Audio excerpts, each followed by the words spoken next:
কাশী শুধু একটি শহর নয়, এটি বিশ্বাস আর ভক্তির এক অনন্য স্থান। এখানে প্রতিদিন হাজার হাজার মানুষ বাবা বিশ্বনাথের দর্শনে আসেন।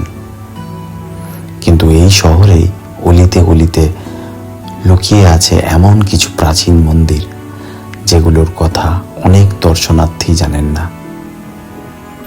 আজকের এই ভিডিওতে আমরা ঘুরে দেখব কাশীর এমন 6টি প্রাচীন ও লুকিয়ে থাকা মন্দির যেখানে আজও কাশী স্থানীয় মানুষ গভীর ভক্তি ও বিশ্বাস নিয়ে পুজো করেন, অথচ এই মন্দিরগুলোর কথা অনেক দর্শনার্থী জানেন না। চলুন শুরু করি কাশীর এক অজানা যাত্রা। কাশীর এই আধ্যাত্মিক যাত্রা শুরু হয় কাল ভৈরব মন্দির থেকে।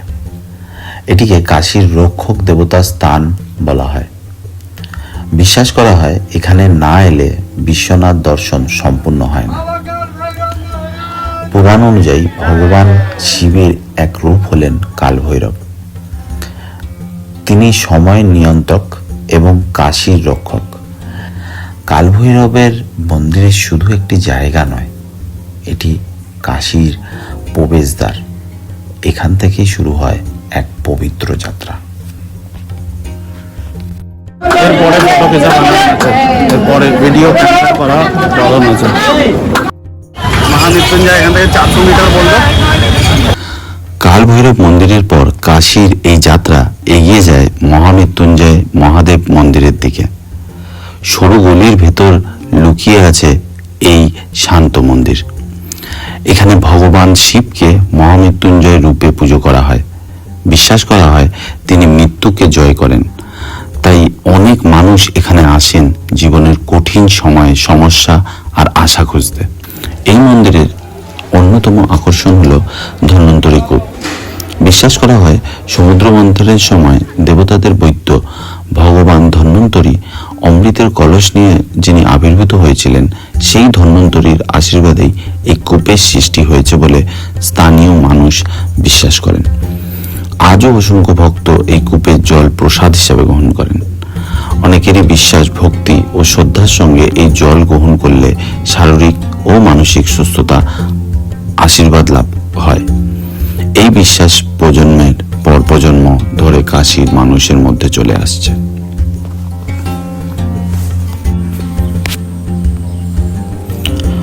মহামৃত্যুঞ্জয় মহাদেবের আশীর্বাদ নিয়ে এবার আমরা এগিয়ে চলেছি কাশীর আরেক রহস্যময় স্থানের দিকে। মাত্র কয়েক কদম দূরেই রয়েছে এমন একটি প্রাচীন কূপ যার ইতিহাস হাজার হাজার বছরের বেশি পুরনো। আজও বহু মানুষ বিশ্বাস নিয়ে এখানে আসেন। এটি হলো চন্দ্রকূপ। প্রথম দেখায় এটি হয়তো একটু সাধারণ কূপ বলেই মনে হবে, কিন্তু কাশীর ইতিহাসে এই কূপের গুরুত্ব অত্যন্ত গভীর। স্থানীয় বিশ্বাস অনুযায়ী কাশী প্রতিষ্ঠার সময় চন্দ্রদেব এই পবিত্র কূপের প্রতিষ্ঠান করেছিলেন। সেই থেকেই এর নাম চন্দ্রকূপ। আরও একটি প্রাচীন লোক বিশ্বাস রয়েছে। বলা হয় এক সময় ভক্তরা এই কূপের জলে নিজেদের প্রতিবিম্ব দেখতেন। যদি জলে পরিষ্কারভাবে নিজের মুখ দেখা যেত তবে তা শুভ লক্ষণ বলে মনে করা হতো। আর যদি প্রতিবিম্ব স্পষ্ট না দেখা যেত তাহলে মানুষের বিশ্বাস করতেন আরও ভক্তি ও আত্মসমীক্ষা ও সৎকর্মের প্রয়োজন আছে। চলুন এবার আমরা এগিয়ে যাই কাশীর আরও একটি লুকিয়ে থাকা অলৌকিক মন্দিরের সন্ধানে। চন্দ্রকূপ থেকে কয়েক পা এগোলেই পৌঁছে যাবেন কাশীর আরেকটি প্রাচীন শক্তিপীঠ শীতলা মা মন্দিরে। শতাব্দীর পর শতাব্দী ধরে এই মন্দিরে স্থানীয় মানুষের অগাধ বিশ্বাসের কেন্দ্র। ভক্তদের বিশ্বাস শীতলা মা শুধু রোগ ব্যাধি থেকে রক্ষা করেন না, তিনি পরিবারের শান্তি, সুখ ও সন্তানের মঙ্গলও দান করেন। তাই আজও প্রতিদিন অসংখ্য মানুষ ফুল, সিঁদুর আর ভক্তি নিয়ে মায়ের চরণে প্রণাম করতে আসেন। কাশীর প্রতিটি মন্দিরের মতো এখানেও শুধু দেবতা নয়, জীবন্ত হয়ে আছে মানুষের অটুট বিশ্বাস। আর সেই বিশ্বাসে যুগের পর যুগ ধরে এই মন্দিরকে কাশীর আধ্যাত্মিক মানচিত্রের এক বিশেষ স্থান দিয়েছে। চন্দ্রকূপের ঠিক পাশেই রয়েছে আরেকটি প্রাচীন ও অত্যন্ত পবিত্র শিব মন্দির। অধিকাংশ পর্যটক এখানে দিয়ে চলে গেলেও খুব কম মানুষই জানেন এই মন্দির প্রকৃত মাহাত্ম্য। এটি হলো মণিকর্ণিকেশ্বর মহাদেব। কাশীখণ্ডে বর্ণিত আছে এই শিবলিঙ্গ প্রতিষ্ঠা স্বয়ং ভগবান বিষ্ণু করেছিলেন। স্থানীয় বিশ্বাস অনুযায়ী মণিকর্ণিকা তীর্থে আগত ভক্তদের জন্য এই মহাদেবের দর্শন অত্যন্ত পবিত্র বলে মনে করা হয়। মণিকর্ণেশ্বর নামটির সঙ্গে জড়িয়ে রয়েছে মণিকর্ণিকা তীর্থের প্রাচীন ইতিহাস। বহু ভক্ত বিশ্বাস করেন কাশী যাত্রার আধ্যাত্মিকতার তাৎপর্য এই মন্দির দর্শনের মাধ্যমে আরও পরিপূর্ণ হয়ে ওঠে। আজও প্রতিদিন অসংখ্য মানুষ নীরবে এখানে এসে মহাদেবের চরণে মাথা নত করেন।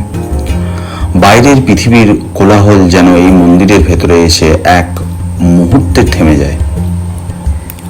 কাশী শুধু ঘাট আর মন্দির শহর নয়, এটি এমন এক স্থান যেখানে প্রতিটি পাথর, প্রতিটি ঘণ্টার ধ্বনি আর প্রতিটি প্রার্থনার সঙ্গে জড়িয়ে রয়েছে হাজার হাজার বছরের ইতিহাস। আর সেই ইতিহাসের এক নীরব সাক্ষী মণিকর্ণিকেশ্বর মহাদেব। মণিকর্ণিকেশ্বর মহাদেবের দর্শনের পরে আমাদের এই আধ্যাত্মিক যাত্রার শেষ গন্তব্য পিতামহেশ্বর মহাদেব।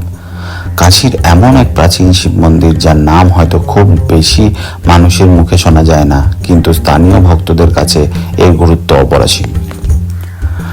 স্থানীয় বিশ্বাস অনুযায়ী এই মন্দিরের সঙ্গে সৃষ্টিকর্তা ব্রহ্মা অর্থাৎ পিতামহের সম্পর্ক রয়েছে। সেই থেকেই এই মন্দিরের নাম পিতামহেশ্বর। বহু শতাব্দী ধরে ভক্তরা এখানে এসে মহাদেবের আশীর্বাদ প্রার্থনা করে আসছেন। আজ আমরা ঘুরে দেখলাম কাশীর এমন 6টি প্রাচীন ও পবিত্র মন্দির যেগুলোর কথা অধিকাংশ মানুষই জানেন না। কালভৈরব, মহামৃত্যুঞ্জয়, চন্দ্রকূপ, মণিকর্ণেশ্বর, শীতলামা এবং পিতামহেশ্বর। প্রতিটি স্থানই কাশীর হাজার বছরের ইতিহাস, বিশ্বাস এবং আধ্যাত্মিকতার এক একটি জীবন্ত অধ্যায়। কাশীকে শুধু একটি ধর্মীয় স্থান বললে ভুল হবে। এটি এমন এক শহর যেখানে প্রতিটি গলি একটি গল্প বলে, প্রতিটি মন্দির একটা ইতিহাস বহন করে, আর প্রতিটি প্রার্থনা মানুষের বিশ্বাসকে আরও গভীর করে তোলে। আপনি যদি কখনো কাশীতে আসেন, শুধু জনপ্রিয় স্থানগুলো দেখে ফিরে যাবেন না, সময় নিয়ে এই অজানা মন্দিরগুলোকেও খুঁজে দেখুন। হয়তো এখানেই আপনি অনুভব করবেন সেই শান্তি যে কোনো ভাষায় সম্পূর্ণ প্রকাশ করা যায় না। আমি সমীর, বই যাত্রা থেকে আবার দেখা হবে ভারতের আরেকটি অজানা ইতিহাস, আরেকটি অসাধারণ ভবনের গল্প নিয়ে। ততক্ষণ পর্যন্ত ভালো থাকুন, আর মনে রাখবেন কিছু শহর শুধু দেখা যায় না, অনুভব করতে হয়। কাশী ঠিক তেমনই একটি শহর। হর হর মহাদেব।